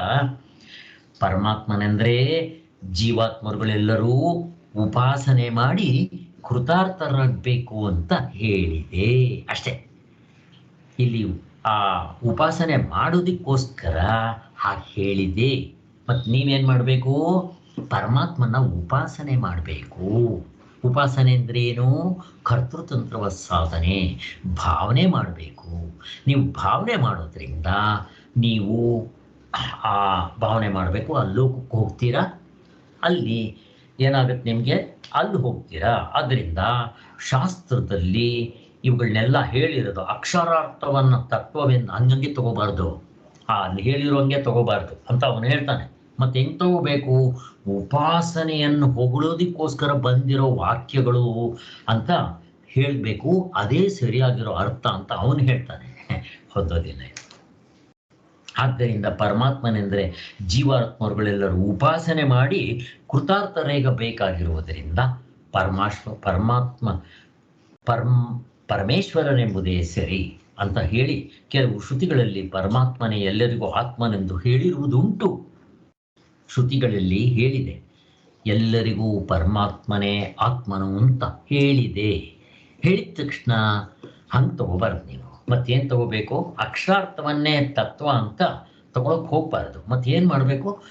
ಇಲ್ಲಿ ಜೀವರುಗಳು ಆ ಪರಮಾತ್ಮನನ್ನ ಭಾವನೆ ಮಾಡಿಕೊಂಡು ಉಪಾಸನೆ ಮಾಡಿಕೊಂಡು ಕರ್ತೃತಂತ್ರವ ಸಾಧನೆ ಮಾಡ್ಕೋಬೇಕು ಅಂತ ಹೇಳಿದ್ದಾರೆ ಅಂತಾರೆ. ಇದಿಷ್ಟು. ಅಲ್ಲಿಗೆ ಅವನದ್ರಲ್ಲೇನು ಮೇಲ್ಗಡೆ ಹೋಗ್ಬೇಕು. ಸತ್ ಮೇಲೆ ಯಾವ ನಾವು ಉಪಾಸನೆ ಮಾಡ್ತೀವಿ ಆ ಲೋಕಕ್ಕೆ ಹೋಗ್ತೀವಿ, ಅಲ್ಲಿರ್ತೀವಿ. ಹೀಗೆ ದ್ವೈತದ್ದು ಹೇಳ್ತಾ ಇದ್ದಾನೆ. ಅದು ಹೊಂದೋದಿಲ್ಲ. ಪರಿಹಾರ ನೀವು ಹೇಳಿದಂತೆ ನಿಜವಾಗಿಯೂ ಆತ್ಮನಲ್ಲಿ ಕ್ಲೇಶಾದಿಗಳು ಇದ್ದಿದ್ದರೆ ಹೀಗೆಂದು ಒಪ್ಪಬೇಕಾಗುವುದು ನಿಜ. ಕರೆಕ್ಟಪ್ಪ, ನೀನು ಹೇಳ್ದಂಗೆ ಏನಾದರೂ ಆತ್ಮನಲ್ಲಿ ಕ್ಲೇಶಾದಿಗಳು ಅಂದರೆ ಆಕಾಶದಲ್ಲಿರೋ ಹಂಗೆ ನೀಲಿ ಬಣ್ಣ ಕೊಪ್ಪರಿಗೆ ಥರ ಇದ್ದಿದ್ರೆ ಮಹಾಕಾಶದಲ್ಲಿ, ಅದೇ ಥರ ಆತ್ಮನಲ್ಲಿ ಕೂಡ ಅವು ಇದ್ದಿದ್ರೆ ಹಂಗೆ ಅನ್ಬೋದಾಗಿತ್ತು. ಯಾವುದೂ ಇಲ್ಲ. ಜೀವನೆಂದರೆ ಜನರು ಬಗೆಯುತ್ತಿರುವ ಆತ್ಮನು ನಿತ್ಯ ಶುದ್ಧನೇ ಆಗಿದ್ದು. ನೋಡ್ರಿ, ಜೀವ ಅಂತಂದ್ರೆ ಅವನ್ ಪರಮಾತ್ಮನೇ, ನಿತ್ಯ ಶುದ್ಧ ಬುದ್ಧ ಮುಕ್ತ ಸ್ವರೂಪನೇ. ಆದರೆ ಅವಿವೇಕಿಗಳು ಅದನ್ನ 19 ಮುಖಗಳನ್ನ ಸೇರಿಸ್ಕೊಂಡು ಅವನ್ನ ಜೀವಪ್ಪ ಅಂತ ಕರೆದು ಅವನ್ನ ಸಂಸಾರಿ ಅಂತ ಭಾವಿಸ್ಕೊಂಡಿದ್ದಾರೆ ಅಂತ ಅವನು ತಿಳ್ಕೊಂಡಿದ್ದಾನೆ. ಹಾಗೆ ತಿಳಿಸ್ಕೊಂಡಿದ್ದಾರೆ ಅಂತ ನಾವು ಹೇಳ್ತಾ ಇದ್ದೀವಿ.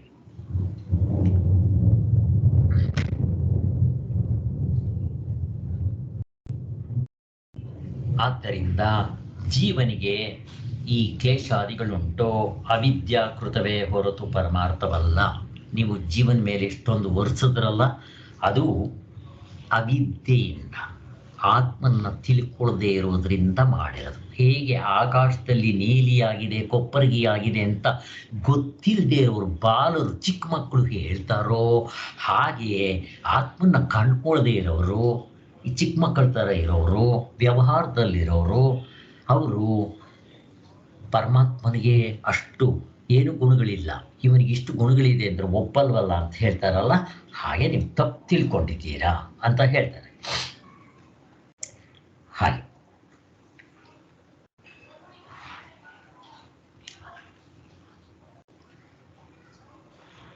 ನೋಡೋದಕ್ಕೆ ಜೀವಾತ್ಮನಿಗೂ ಕೂಡ ಕ್ಲೇಶಾದಿಗಳಿದ್ದಂಗೆ ಕಾಣುತ್ತೆ. ಏನು ಕಾಣುತ್ತೆ?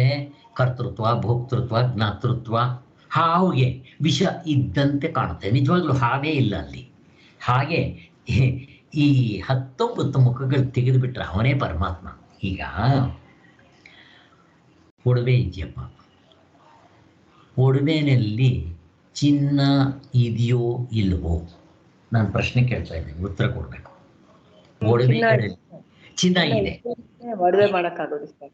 ಆಗೋದು ಕರೆಕ್ಟ್, ಅಲ್ಲಿ ಚಿನ್ನ ಇದ್ದೇ ಇದೆ. ಹಾಗೇ ಇಲ್ಲಿ ಪ್ರಪಂಚ ಅಂತಂದಾಗ, ಜೀವ ಅಂತಂದಾಗ ಪರಮಾತ್ಮ ಇದ್ದಾನ ಇಲ್ವಾ? ನಾನು ಪ್ರಶ್ನೆ ಕೇಳ್ತೇನೆ. ಇದಾನೆ ಸರ್. ಈಗ ಆ ಒಡವೆಗಳನ್ನ ನಾನು ಚಿನ್ನ ಅಂತ ಕರಿತಾ ಇದ್ದೀನ? ಮಡಕೆ, ಇದು ಸಾರಿ, ಆ ಸರ, ಬಳೆ, ನಾಮ ರೂಪ ಕ್ರಿಯೆಗಳನ್ನ ನಾನು ಚಿನ್ನ ಅಂತ ಕರಿತಾ ಇದ್ದೀನಾ? ನನ್ನ ಪ್ರಶ್ನೆ, ಉತ್ತರ ಕೊಡ್ತಾ ಹೋಗ್ಬೇಕು. ಸರ್ ಚಿನ್ನನೇ ನಾಮ ರೂಪಗಳಾಗಿರೋದು. ನಾಮರೂಪಗಳನ್ನ ಬಿಟ್ಟಿರೋದನ್ನ ಚಿನ್ನ ಅನ್ನೋದು. ನಾನು ಕರಗಿಸ್ತೀನಿ, ನಿಮ್ಮ ನಾಮರೂಪ ಕ್ರಿಯೆ ತೋರಿಸ್ಬೇಕು, ಅದರಲ್ಲಿ ಆಕಾರ ತೋರಿಸ್ಬೇಕು, ಅದ್ರ ಹೆಸರು ತೋರಿಸ್ಬೇಕು, ತೋರ್ಸಕ್ ಬರೋದಿಲ್ಲ. ಆದರೆ ಒಡವೆ ಅಂತಂದಾಗ ಅದರಲ್ಲಿ ಚಿನ್ನ ಪ್ಲಸ್ ನಾಮರೂಪ ಕ್ರಿಯೆಗಳು ಇರುತ್ತೆ. ಆದ್ರಿಂದ ಹಾಗಾದ್ರೆ ನಾನಲ್ಲಿ ಚಿನ್ನ ಅಂತ ಕರೆಯೋದು ಏನು ಅಂದ್ರೆ ನಾಮರೂಪಗಳನ್ನ ಬಿಟ್ರೆ ಚಿನ್ನ. ಹಾಗೆ ಇಲ್ಲಿ ಜೀವಪ್ಪ ಅಂದ್ರೆ ಅವನ ಜೊತೆಯಲ್ಲಿ 19 ಮುಖಗಳು ಸೇರಿರುತ್ತೆ. ನಾವು ಹೇಳೋ ಅದನ್ನ ಒಡವೆ ಅಂತ ಕರೀರಿ, ನಾನು ಜೀವ ಅಂತ ಕರಿತೀನಿ. ಇಲ್ಲಿ ಒಡವೆಗಳಲ್ಲಿ ಆ ನಾಮರೂಪಗಳು ಬಿಟ್ರೆ ಚಿನ್ನ ಅದೇ ರೀತಿ ಈ ಜೀವಪ್ಪನಲ್ಲಿ 19 ಮುಖಗಳನ್ನ ಬಿಟ್ರೆ ಅವನೇ ಪರಮಾತ್ಮ, ಅವನೇ ಚಿನ್ನ, ಅವನೇ ಪರಮಾತ್ಮ, ಅದೇ ಮಹಾಕಾಶ. ಹೀಗೆ ತಗೋಬೇಕು ಅಂತ ಹೇಳ್ತಾರೆ. ಇಷ್ಟ ಅರ್ಥ ಆಗಿದ್ರೆ ಸಾಕು.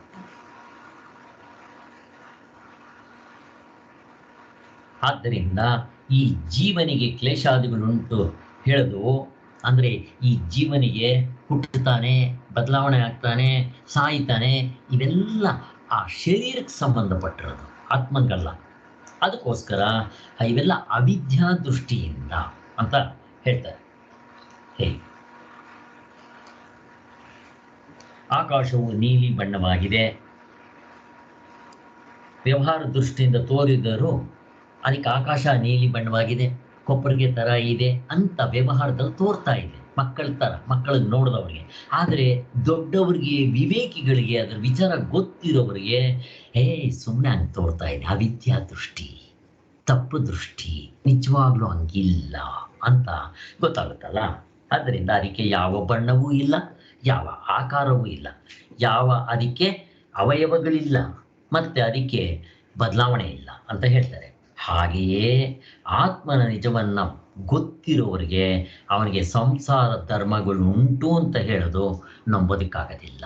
ಆತ್ಮನಿಗಾಗ್ಲಿ, ಈ ಆತ್ಮನ ರೂಪದಲ್ಲಿ ತೋರ್ತಾ ಇರೋ ಜೀವಪ್ಪನಿಗಾಗ್ಲಿ ಅಲ್ಲಿರೋ ಬಂಗಾರ ತಗೋಬೇಕಷ್ಟೇ, ನೀವು ಅಲ್ಲಿ ಒಡವೆ ತಗೊಳಕ್ ಹೋಗ್ಬಾರ್ದು. ಹಾಗೆ ತಗೊಂಡ್ರೆ ಅವಿಬ್ರಿಗೂ ಇಬ್ಬರಿಲ್ಲ ಒಂದೇ ಅಲ್ಲಿ ಆತ್ಮ ಅಂತಾನೆ ತಗೊಳ್ರಿ. ಆತ್ಮನಿಗೆ ಅಥವಾ ಚಿನ್ನಕ್ಕೆ ಯಾವ ಸಂಸಾರ ಧರ್ಮಗಳಾಗ್ಲಿ, ಕರ್ತೃತ್ವ ಆಗಲಿ, ಭೋಕ್ತೃತ್ವ ಆಗಲಿ, ಜ್ಞಾತೃತ್ವ ಆಗಲಿ, ಅಥವಾ 19 ಮುಖಗಳಾಗ್ಲಿ, ಪ್ರಾಣಗಳಾಗ್ಲಿ, ಅಥವಾ ಏನೂ ಇರಲ್ಲ ಅಂತ ತಿಳ್ಕೊಬೇಕಷ್ಟೆ. ಹೇಗೆ ಈ ಅವಿವೇಕಿಗಳು ಈ ಮರಳುಕಾಡಿನಲ್ಲಿ ಹೋಗ್ತಾ ಇದ್ರೆ ನೀರು ಕಂಡ್ರೆ ನೀರಿದೆ, ಬಾಯಾರಿಕೆ ಹಿಂಗಿಸ್ಕೋಣ, ಮುಖ ತೊಳ್ಕೋಣ ಅಂತ ಹೋಗಿ ನೀರು ಕುಡಿಯೋಕೆ ಹೋಗ್ತಾರಲ್ಲ, ಅದೇ ಗೊತ್ತಿರೋರು, ಗೊತ್ತಿರುತ್ತವ್ರಿಗೆ, ಜ್ಞಾನ ಇರೋರು, ಛೆ ಅದು ಸುಮ್ಮನೆ ಹಾಗೆ ಕಾಣುತ್ತೆ, ಅಲ್ಲಿ ನೀರಿಲ್ಲ ಅಂತ ಗೊತ್ತಾಗುತ್ತೆ. ಹಾಗೆ ಬ್ರಹ್ಮಜ್ಞಾನಿಗಳಿಗೆ ಈ ಪ್ರಪಂಚದಲ್ಲಿ ಇಷ್ಟೆಲ್ಲ ವಸ್ತುಗಳು ಕಾಣ್ತಾ ಇದ್ರು ಇದೆಲ್ಲ ಹುಸಿ ತೋರಿಕೆ, ಇದು ಇದ್ದಂತೆ ಕಾಣುತ್ತೆ ಅಂತ ಅವರು ಅದರ ಕಡೆ ಮರಳಾಗೋದಿಲ್ಲ. ಯಾಕೆ? ಅವರಿಗೆ ಮರುಭೂಮಿ ಕಾಣ್ತಾ ಇರುತ್ತೆ ಹೊರತು ನೀರು ಕಾಣೋದಿಲ್ಲ. ಅವರಿಗೆ ಆತ್ಮ ಕಾಣ್ತಾ ಇರ್ತಾನೆ ಹೊರತು ಜೀವ ಕಾಣ್ತಾನೆ ಹೊರತು ಆ ಜೀವಕ್ಕಿರೋ 19 ಮುಖಗಳನ್ನ ಅವರು ಬಿಟ್ಟು ನೋಡೋದಕ್ಕೆ ಬರುತ್ತೆ, ಅವ್ರಿಗೆ ಅದು ಕಾಣೋದಿಲ್ಲ. ಆ ಥರ ಹಗ್ಗ ಕಂಡವರಿಗೆ ಹಾವು ಕಾಣೋದಿಲ್ಲ, ಹಾವು ಸತ್ಯ ಅಂತ ತಿಳ್ಕೊಂಡವರಿಗೆ ಹಗ್ಗ ಕಾಣೋದಿಲ್ಲ, ಇಷ್ಟೇ. ಆದ್ದರಿಂದ ಆ ಆತ್ಮನಲ್ಲಿ ಸಂಸಾರತ್ವವು ಇಲ್ಲವೇ ಇಲ್ಲ ಅಂತ ನಿಶ್ಚಯಿಸ್ಕೋಬೇಕು. ಅವಿವೇಕಿಗಳು ಅವಿವೇಕಿಗಳು ಹಂಗೆ ಮಾಡಿಟ್ಕೊಂಡಿದ್ದಾರೆ ಅಷ್ಟೇ. ಏನಂತ? ಆಕಾಶಕ್ಕೆ ಮಲಿನ ಅಂಟ್ಕೊಂಡಿದೆ, ನೀಲಿ ಬಣ್ಣ ಇದೆ, ಕೊಪ್ಪರಿಗೆ ಆಕಾರ ಇದೆ ಅಂತ, ಆಮೇಲೆ ಮರಳುಕಾಡಿನಲ್ಲಿ ನೀರಿದೆ ಅಂತ ಹೇಗೆ ಮಾಡ್ಕೊಂಡಿದ್ದಾರೋ ಅದು ನಿಜ ಅಲ್ಲ. ಸರಿಯಾಗಿ ಗೊತ್ತಿರೋರಿಗೆ ಆಕಾಶದಲ್ಲಿ ಬಣ್ಣ ಇಲ್ಲ, ಕೊಪ್ಪರಿಗೆ ಇಲ್ಲ, ಮರಳುಕಾಡಿನಲ್ಲಿ ನೀರಿಲ್ಲ ಅಂತ ಹೇಗೆ ಗೊತ್ತಾಗುತ್ತೋ ಹಾಗೆ ಆತ್ಮನಲ್ಲಿ ಇವು ಯಾವುದೂ ಇಲ್ಲ ಅಂತ ಸ್ಪಷ್ಟವಾಗಿ ಗೊತ್ತಿರುತ್ತೆ. ಯಾರಿಗೆ? ಬ್ರಹ್ಮಜ್ಞಾನಿಗಳಿಗೆ, ಆತ್ಮನನ್ನು ಸರಿಯಾಗಿ ತಿಳಿದವರಿಗೆ. ಹಗ್ಗವನ್ನು ತಿಳಿದವರಿಗೆ ಹಾವಿರೋದಿಲ್ಲ.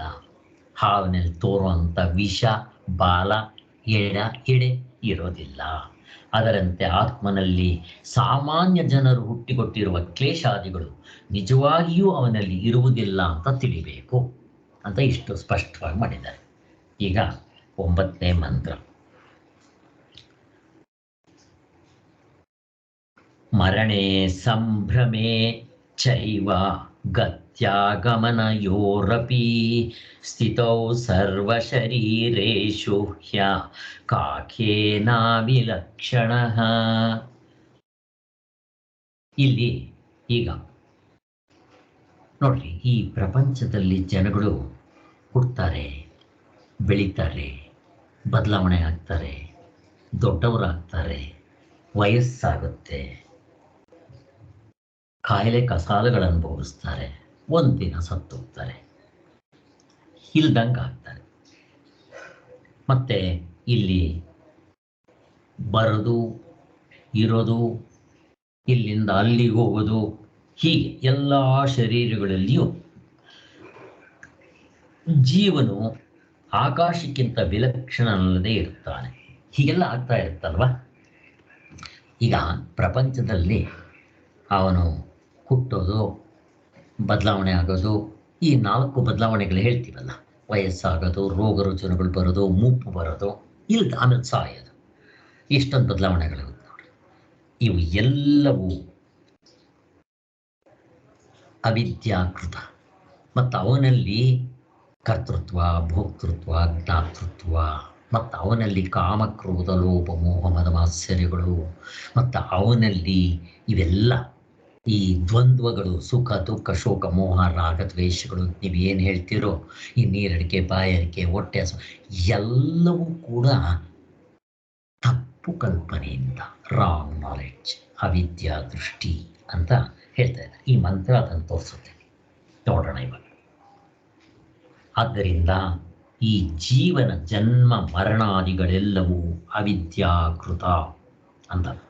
ಜೀವ ಅಂತಂದರೆ ಇಲ್ಲಿ ಶರೀರ, 19 ಮುಖಗಳು ಮಾತ್ರ ತಗೋಬೇಕು. ಈವರೆಗೂ ಆಕಾಶದ ದೃಷ್ಟಾಂತದಿಂದ ವಿವರಿಸಿದ ವಿಷಯವನ್ನೇ ಇಲ್ಲಿ ಉಪಸಂಹಾರ ಮಾಡಾಗ್ತಾ ಇದೆ.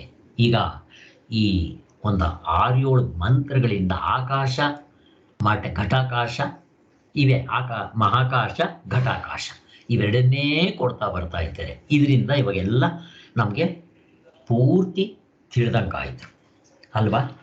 ಹಾಗೆ ಸೊ ಅದನ್ನು ಇವಾಗ ಉಪಸಂಹಾರ ಮಾಡ್ತಾ ಇದ್ದಾರೆ. ಅಲ್ಲಿಗೆ ಇದೆಲ್ಲ ನಮ್ಗೆ ಅರ್ಥ ಆಯಿತು ಅಂತ ಹೇಳ್ತಾ ಇದ್ದಾರೆ. ಯಾವ್ಯಾವ್ದು ಹೇಳಿದ್ರು ಅವರು ಇಲ್ಲಿವರೆಗೂ ಅಂತಂದರೆ, ಈಗ ಇದನ್ನು ಹೇಳ್ತಾ ಇದ್ದಾರೆ. ಹುಟ್ಟೋದು, ಬದಲಾವಣೆ ಆಗೋದು, ಸಾಯೋದು. ಇದರಿಂದ ಏನು ಹೇಳಿದ್ರು, ಈ ಪರಮಾತ್ಮನಲ್ಲಿ ಕ್ಲೇಶಾದಿಗಳು ಇಲ್ಲ ಅಂತನೂ ಹೇಳಿದ್ರು. ಮತ್ತೆ ಪರಮಾತ್ಮನಲ್ಲಿ ನಾಮ, ರೂಪ, ಆಕಾರ, ವಿಕಾರ ಇಲ್ಲದ್ದು, ಇಲ್ಲದೆ ಇರೋದು ಇಲ್ಲ ಅಂತನೂ ತೋರಿಸೋದು. ಮತ್ತೆ ಇಲ್ಲಿ ಜೀವರಿಗೆ ನಾಮ ರೂಪ ಕ್ರಿಯೆ ಇದ್ದಂತೆ ಕಾಣ್ತಾ ಇರುತ್ತೆ, ಪರಮಾತ್ಮನಿಗೆ ಅದಿಲ್ಲ, ಅವನ್ನು ತೋರಿಸು. ಮತ್ತೆ ಈ ಜೀವರಿಗೆ ಸುಖ ದುಃಖ ದ್ವಂದ್ವಗಳು, ಶೋಕ ಮೋಹ, ರಾಗ ದ್ವೇಷ, ಲಾಭ ನಷ್ಟ ಇವೆಲ್ಲ ಇದ್ದಂಗೆ ತೋರ್ತಾ ಇರುತ್ತೆ. ಆತ್ಮನಿಗಿಲ್ಲ. ಇವೆಲ್ಲನೂ ಅಷ್ಟೇ. ಆತ್ಮನಿಗೆ ನಾನು ಏನೇನು ಹೇಳಿದ್ನೋ ಅವು ಇಲ್ಲ, ಜೀವರಿಗೆ ಇದ್ದಂತಿರುತ್ತೆ. ಇವಾಗ ಹುಟ್ಟೋದು, ಬದಲಾವಣೆ ಆಗೋದು, ಸಾಯೋದು ಜೀವಪ್ಪನಿಗಿರುತ್ತೆ, ಆತ್ಮನಿಗಿರೋದಿಲ್ಲ. ಹಾಗೆ ಈಗೆಲ್ಲ ಇಷ್ಟೆಲ್ಲ ತೋರಿಸ್ಕೊಂಡ್ಬಂದ್ರು. ಆದ್ದರಿಂದ ಈ 19 ಮುಖಗಳು, ಈ ಅವಸ್ಥೆಯಲ್ಲಿ ತೋರೋ ಅಂಥ 1/2 ಡಜನ್ ಪ್ರಪಂಚ ಇವೆಲ್ಲ ಕಲ್ಪನೆ ಮಾತ್ರ, ಸತ್ಯವಾಗಿಲ್ಲ ಅಂತ ಕೂಡ ಹೇಳಿದ್ರು. ಮತ್ತೆ ಕ್ರಿಯಾಫಲ ಭೋಗಗಳು ಒಬ್ಬೊಬ್ಬರಿಗೂ ಬೇರೆ ಬೇರೆ ಇದ್ದಂತೆ ತೋರ್ತಾ ಇದೆ ಮನುಷ್ಯರಿಗೆ. ಏನದು ಕ್ರಿಯಾಫಲ ಭೋಗಗಳು? ಒಬ್ಬೊಬ್ಬರ ಕೆಲಸನೂ ಬೇರೆ, ಫಲ ಅವ್ರಿಗೆ ಬರುವಂಥ ಸಂಪಾದನೆಯೂ ಬೇರೆ ಬೇರೆ, ಭೋಗಗಳು ಬೇರೆ ಬೇರೆ.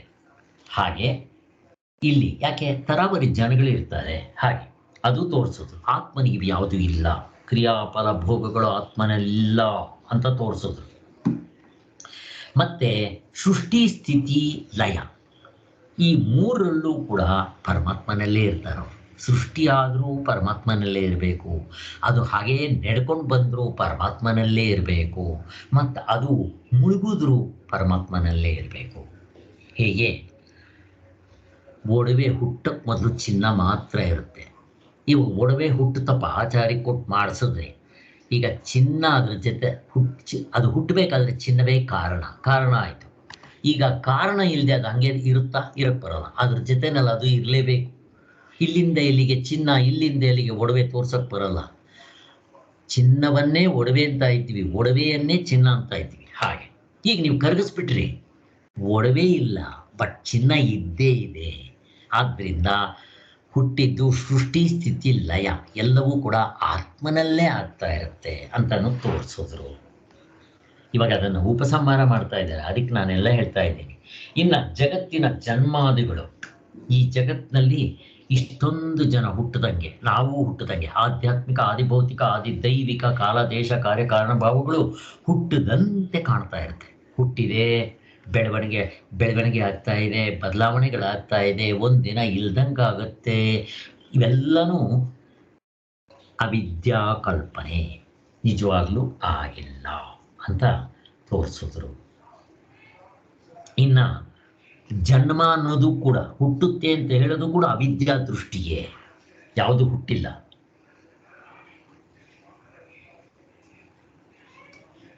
ಸೊ ಇದು ಅಜಾತಿ ಪ್ರತಿಪಾದನಾ ಪ್ರತಿಜ್ಞೆ ಅಂತ 1ನೇ ಮಂತ್ರದಿಂದ ಇಲ್ಲಿವರೆಗೂ ಹೇಳ್ಕೊಂಡ್ಬಂದಿದ್ರು.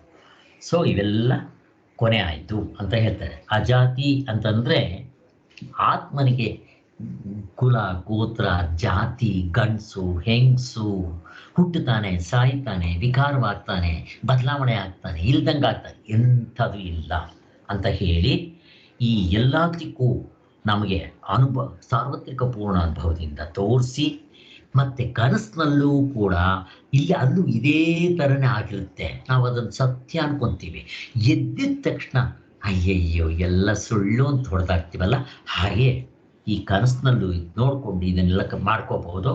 ಅದೇ ರೀತಿ ಒಬ್ಬ ಮಾಯಾವಿ ಬಂದು ಇವನ್ನೆಲ್ಲ ಸೃಷ್ಟಿ ಮಾಡ್ದಂಗೆ ಮಾಡ್ತಾನೆ. ಅಲ್ಲಿ ಬೇರೆ ಬೇರೆ ಬಣ್ಣಗಳು, ಬೇರೆ ಬೇರೆ ವಸ್ತುಗಳು, ಬೇರೆ ಬೇರೆ ಅದರ ಕ್ರಿಯೆಗಳು ಎಲ್ಲ ಕಾಣ್ತಾ ಇರುತ್ತೆ. ಕೊನೆಗೆ ಏನೇನೂ ಆಗಿರಲ್ಲ ಅಂತ ಗಂಧರ್ವ ನಗರದ ಥರ ಅಂತ ತೋರಿಸ್ಕೊಟ್ರು. ಇಷ್ಟರಿಂದ ನಮಗೆ ಇಷ್ಟೆಲ್ಲ ಚೆನ್ನಾಗಿ ಅರ್ಥ ಆಗಿದೆ. ಆದ್ದರಿಂದ ಈಗ ಅದನ್ನು ಅವರು ಉಪಸಂಹಾರ ಮಾಡ್ತಾ ಇದ್ದಾರೆ.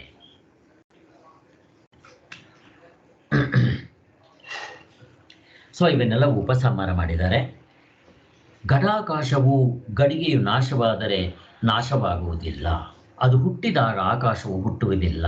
ಘಟವನ್ನು ಎಲ್ಲಿಗಾದರೂ ಒಯ್ದರೆ ಆಕಾಶವೇನಾದರೊಂದಿಗೆ ಬರೋದಿಲ್ಲ. ಅದನ್ನು ಮತ್ತೆ ಅದರ ಗುಣಗಳಾಗಲಿ ದೋಷಗಳಾಗಲಿ ಆಕಾಶಕ್ಕಿರೋದಿಲ್ಲ. ಗಡಿಗೆ ಯಾವ ಮಾರ್ಪಾಟಾದರೂ ಆಕಾಶವು ತಾನು ಇದ್ದಂತೆ ಇರುತ್ತಲ್ಲವೇ. ಆಕಾಶವು ಮತ್ತೊಂದರ ಸಂಬಂಧವಾಗದ ದ್ರವ್ಯ, ಅಮೂರ್ತ ದ್ರವ್ಯ. ಆದ್ದರಿಂದ ಗಡಿಗೆ ಎಂಬುದು ಆಕಾರದ ಕಾರ್ಯವಾದ ಪೃಥ್ವೀಕಾರವೇ. ಇಲ್ಲಿ ಏನು ಹೇಳ್ತಾ ಇದ್ದಾರೆ ಅಂತಂದರೆ, ಜೀವನ ಜನ್ಮ ಮರಣಾದಿಗಳೆಲ್ಲವೂ ಅವಿದ್ಯಾಕೃತ. ಇನ್ನೂ ಒಂದು ನಮಗೆ ಘಟಾಕಾಶ ತೋರಿಸ್ತಾ ಇದ್ದಾರೆ. ಹೇಗೆ ತೋರಿಸ್ತಾರೆ ಈಗ ನೋಡ್ರಿ. ಫಾರ್ ಎಕ್ಸಾಂಪಲ್, ನಾನು